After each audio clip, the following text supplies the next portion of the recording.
Today, I want to make a case for gentleness.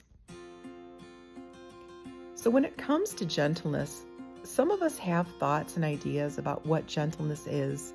Like maybe gentleness is weakness, or gentleness is too soft, or we look at gentleness in a way that it has almost a negative undertone to it, especially in this very chaotic world that we live in. But that said, I want to make a case for gentleness because when it comes to the way we treat ourselves, we can treat ourselves with gentleness or we can treat ourselves with force. And I want to take just a couple of minutes here to talk about what that actually means. When we work with force usually activates intensity. And in many cases, this intensity is actually a stand-in for our lack of self-confidence or self-esteem. Sometimes this intensity can also create anxiety, stress as well, increase our levels of cortisol when we have so much intensity happening, the pushing and the doing. Force has a heaviness to it, a seriousness to it, and you could almost say a density to it. But I think one of the most important things about force that we need to understand is that force can also trigger a survival response. And in that response, what we're trying to do is push ourselves past what we might normally ask of ourselves. That could be altogether wreaking havoc on our health. When we force things, when we are natural beings, what we don't do is honor the process that natural cycles require. These are the things where we are working with nature. There are natural cycles in place. And these cycles need to be honored. And when we force things, we're not honoring those things. You can't force a flower to grow, to bloom, to open. You can't force day to be night or night to be day. You can't have a cut or a wound and force it to heal instantaneously.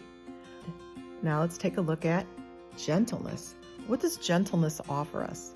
Well, gentleness has definitely more of a softness to it. It also has somewhat of a lightness to it. And that lightness tends to bring a sense of clarity. Gentleness allows us to develop things. We can develop a sense of self-trust. We can develop and promote a more high-quality state of health, not just in our physical bodies, but in our mind, because calm brings us more easily to higher states of thinking and acting. Allowing ourselves to experience our natural cycles. And this is a very self-honoring choice to make, to allow the change in us that we like to see to arise rather than to force it into existence. Gentleness has greater power than force. It is more subtle. It is, in a way, more akin to the way divinity works, in the subtle. Rather than demanding change, we just promote change. We support change. We create the environment where change can occur in its own natural cycles.